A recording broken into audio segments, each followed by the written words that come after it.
So what you see in front of you here is my bike bug out bag.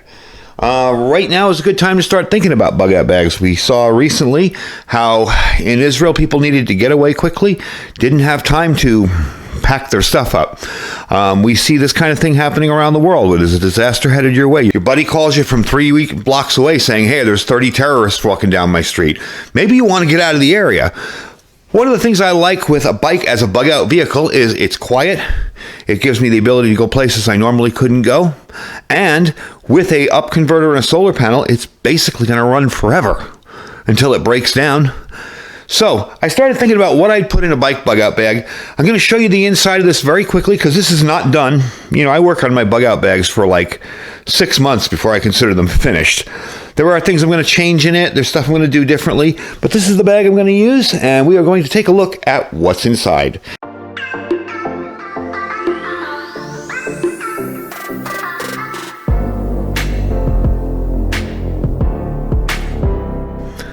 All right, so I'm sure some of you are probably still snickering thinking, bike, bug-out bag? But think about it. You know, you got a way to get somewhere on a vehicle that can go off-road in places where normal vehicles can't. It's fairly quiet and very easy to get around on.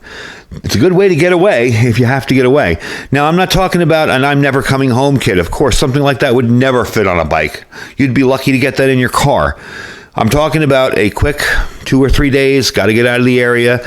The only thing I have to take with me is my e-bike. Well, it's a good way to go. So we're going to start with the top right here. I'm going to show you what's inside of it. And again, like I said, this isn't finished. So if you see something that's not in there yet, or you think it should be, by all means, say something. But it's not done yet. Gloves, very important, okay? Good pair of leather work gloves.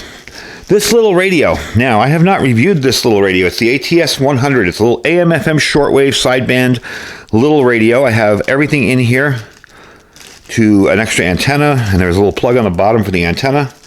It's a neat little radio. I really haven't had time to review it because I had stuff that I had to review ahead of time, but I will be reviewing it, but it works very, very well, and the battery lasts a good long time, too.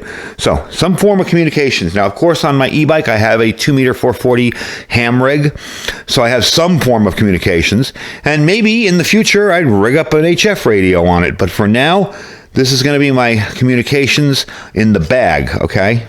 As far as weapons go, yeah, I'd probably be carrying weapons, but I don't have any provisions in the bag for it. I do have chest rigs and stuff like that if I needed to carry magazines, so you won't see anything like that in here. Plus, even if I did put it in here, I'd kind of have to censor it anyway for YouTube. All right, next up, a plastic spoon and fork. Remember, we want to keep this as light as possible from UCO to eat. A couple of Right in the Rain notebooks for my notes, and this is where I say it's not done yet because I need a pen to go with it. I do have a small little Olight flashlight. This is their little titanium. It's an awesome little flashlight. AA batteries. I do have extras down in there, like 2 extras. And this headlamp. This is a headlamp I got from a crate club. And it looks kind of silly, right? Like it's nothing to it. That is one bright headlamp. And very, very flexible, versatile. If I needed, if my headlight went out on my e-bike, I could strap it to the front. There's so much I could do with it. So definitely cool. Okay. I do have a cord for it, and we'll get into how I'm going to charge all this stuff. In here, a massive wet wipe. This is just for something, like I said, this is a short-term kit. All right, I've been out in the field for 2 days. I'm kind of grungy. I'm kind of dirty. I want to wash off a little bit. Right here. These things are huge, by the way, and they really do work very well. And lastly, just in case I can't find water. Now, I'm not sure I'm keeping this in here because I have a container in here with water in it. The only reason I'm bringing water is because A, I live in the desert, and without water you die, and B, it's not so easy to find water out here. So I probably won't be including this, as I have a little bottle in there full of water. So that's the top pouch. Let's get into the next level. Now this one's going to be real easy. This is my tool section, okay? This is probably the heaviest thing in here. I do have some fire starters from Bigfoot Bushcraft. I like these. They work well no matter what. No matter they get wet, whatever. You know, you get dryer lint wet, it's no good. These get wet, they still light. So that's why they're in there. And this little guy here is my toolkit. I'm not tool heavy on this, okay? Remember, this is going on my e-bike, so I don't have a ton of horsepower to chase things around with. I do have my Baco Laplander saw, okay? I do have a very basic bushcraft knife. I believe this one was, gosh, I forget who makes this. This came out of a battle box.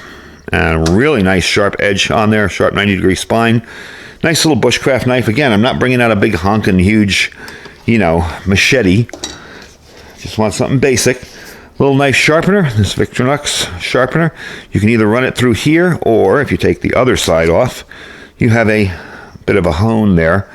And I do have a little piece of leather inside here, or I could just use the edge of this to hone my blade off after I've sharpened it. Okay. Little whistle and compass. And yes, the compass does work on that. I have this. This is a mini kit here that allows me to cut. I got a little entangled there. Allows me to have a little bit of thin cord with it. Good for putting up ridge lines for tents and stuff. It's very, very strong cord. And lastly, let's see what's in here. A ferro rod and a multi-tool. Now this is from Next Tool. You guys have seen me review this. I love these tools. They are high budget quality at a low budget price. These things really work well. They have the replaceable little wire cutters, which is what this bag is. Saws, everything you could possibly want on this thing. And the cool part about them is when you close it back up, and the reason I don't have a striker in here, because A, I could use my knife, but B, the back of this thing makes for an awesome striker, as you can see. I just wanted to get a good bunch of sparks jumping off there. So definitely a full service tool. Plus it doesn't hurt to have a multi-tool with you. You never know how you're going to need tools out in the wild. And of course the Uberladen striker. So that's the toolkit. We have two more things in here. Of course, a Silcock key. For those of you new to prepping that don't know what a Silcock key is, whenever you see a little door on the side of a building, a little small door, what this will do is open that door up, and there won't be a little hose on, there won't be a little spigot on that, the handle on that spigot. You're going to have to use one of these to turn that water on. In an emergency, it's an awesome way to forage for water, to get water, okay? You don't want to go around testing this theory in the daytime at your local 7-Eleven or something, because they'll probably call the cops on you. But if you have permission, that's a different story. I was actually thinking about doing a video on that. There's a place here locally that has a little box on the side with a Silcock key, and I'm like, guys, I don't want to steal water from you. Can I just do a quick video? And they were like, well, we'd have to ask the owner, and I'm not sure, and I didn't bother going back. Lastly, 50 feet of paracord, right there, ready for you, no matter what. All right, let's move into the main section and we'll finish up the video. Now again, let me state, this is not by any means done. This is just the start. There are some things I'd like to add, some things I'd like to subtract, some things I'd like to make lighter. I want to add a ballistic plate to the back of this. A thin level 3A plate in the back. Haven't done that yet, so if you see stuff in here that's missing or doesn't look like it is good, we're going to upgrade stuff. But this is just to give some of you new people an idea for making a bug out bag when that day comes that somebody knocks on your door and says, hey, there's bad things coming your way. You got to get out of here right now. Now, of course, you want to put your documents and stuff in here. What I've done is I've taken an encrypted little flash drive and I have it in here. So I have that put away. It's at the bottom. That way it's all nice and safe. It's wrapped up in a paper towel with a little similar to this. I just did it actually. I put it in here because I had it in my safe. I have 3 of them. So that's in here encrypted. I know the password. I'm the only one that can open it. So it's got all my personal information on it. In the event of an emergency, that's probably going to be your biggest struggle. You lost your wallet, you lost your ID, you lost this, you lost that. Well, you got copies of everything, pictures put away so it can be looked up and you can be seen as legitimate. Starting off with a Shmog, it is a brand new one that I just recently purchased. You don't really need to test them out. You know what they can do. Filtering, cooling, heating, whatever. They do a ton of things.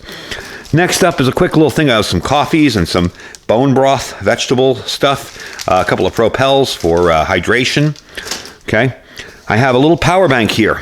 Now I'm debating whether I want to take the solar panel on this or not, because this does just come right off. It's magnetic. So it either snaps on or comes off. I may not take it, but it is nice to have the extra panels. I do have an actual 20-watt Blitzwolf solar charger in here. A little solar panel. So it can charge up my electronics. You notice I don't have a lot of electronics in here. But that's the whole idea. The 2 things that I do have, my light and my radio, I can keep topped off. And a cell phone if the cell phone towers are still working. Next up, a water filter. This is a pump water filter and some Sawyer bags. I even threw an extra Sawyer filter in here, depending on where I'm going to get water. Water in the desert is important. I don't have a problem with bringing 2 water filters. They're super light, and if one goes down, I got my backup. So I have a little pump in there, a little pump water filter on the bottom here, and I reviewed this one previously. And I have a Sawyer with a bunch of extra squeeze bags because they always break, so it's good to have extras. Okay, next up, plastic tent stakes. They are stuck. They are giving me a hard time. There we go. These are very, very high visibility, very easy to use, and I do have a tent in this bag too. So they will work well, and I haven't tried them out yet, but I know they will work well. It's pretty obvious. They're pretty decent quality. Really thick, heavy plastic. Next up, now remember I said I had water in here. I got this guy right here. 32-ounce Nalgene bottle full of water. The reason I have this, your area may be different. You may be able to take an empty water bottle and fill it up wherever you go. You have water everywhere around you that you can just filter and use. Out here, we don't. And that's why the Silcock key, too. Water is a very precious commodity in the desert. So I start off with some, and of course, I'd probably be carrying a water bladder. I was thinking about putting a water bladder in here, but I figure this is just as good. I can stop my bike and get off and take a quick sip. At the top of the bag, now always put your first aid kit on top, at the top of the bag. First aid kit. This is one I've put together. And it's caught on something in there. Okay. This has everything I need for trauma. Okay. It also has my daily medications. You know, if I wanted to, I don't really have any daily medications, but things like Tylenol, Aleve, pain reliever, headache pill, whatever. It's all in here ready to go. I have a little tourniquet on the bottom, and it's all right on top. Okay. The bag is from Rhino Rescue, and the bag does pull out really quick. Let's see. We'll do food, because food's easy. I just have a bunch of freeze-dried entrees. They're light. It's a different variety of tons of different stuff, so I've got that put away in there. I'm going to just put it over there for now. All right, next up, a light source with a plug. These are those Lucy lights. You blow them up. They got a little solar panel on them so they can charge during the day. And they are a power bank, too. This does have a power bank in it, but I'd use this just for a light source inside my tent. And speaking of tents, I have this little guy here. This was a cheapie I bought off Amazon. I seam taped the seals. I sprayed it down with some waterproofing. And I will be putting a tarp in here, too, to cover it in case of heavy rain. We do get heavy rain, but it's a very quick heavy rain. So I will be getting a tarp for the bag as well. Just small enough to cover that tent.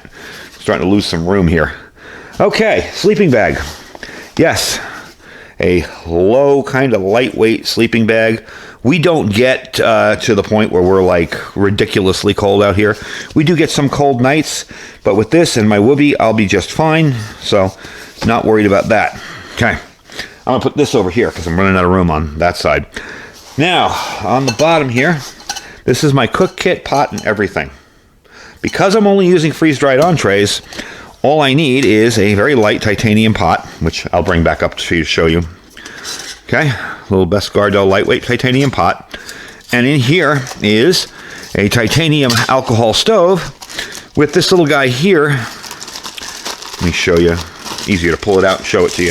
This little guy here is a stand. Okay, you've seen me demo this, and you can tell I've used it, the ever new titanium stove. This will slide out like that and onto the top, and you'll be able to use this. This is a diffuser, so if you want to diffuse your heat to cook over in a pan, you can, but we're just doing this mainly just for the alcohol stove inside, just so I can stick this on top and boil some water and make my entrees. So that's that. Next up, if I run out of alcohol, and I do have some in here, okay, I do have a little bit in here. If I run out of alcohol, I've got a titanium wood stove. This is the Kuvik titanium wood stove. Another thing we've tested on the channel and I've used a few times since. You just want to just, they all just go together. They all just snap together and you got yourself a little twig stove that you can cook over. Okay, we showed you this stuff already. Lastly, I have a sleeping pad. Yes, I'm over the age of 50 and it's kind of a requirement for us folks. It starts to hurt when you sleep on the ground. Hell, it hurt me at 30, so I figured this is a good idea. Anyway, that's the kit as I have it. I think right about now is a good time to start thinking about how you're going to leave your house in a hurry, okay? If you have to go, if somebody knocks on your door and says, hey, there's danger coming at you, you got to get out of here right now. Do you have a way to do that?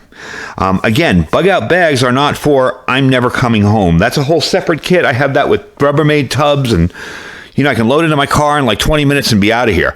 But for a quick emergency where chances are you're going to be coming home, something like this really comes in handy, especially in this day and age where there's all sorts of chaos going on in the world, and who knows what's going to happen next. So that's the video. Hope you guys enjoyed it. I didn't want to go too long because I know bug out bag videos can go super long, and I didn't want to do that today. I just wanted to kind of give you guys a little inspiration to maybe check your bags if you have them, or put one together if you don't. Definitely time to start thinking about that right now. I thank you guys for watching. Don't forget to check out all our links down below. We have our links to BattleBox down there if you're interested in some of the gear that I've shown here. We have our Amazon affiliate store. If you shop with that link, we'd really appreciate it. There's lots of cool stuff in the store itself that I've reviewed that I trust and use in my own survival systems.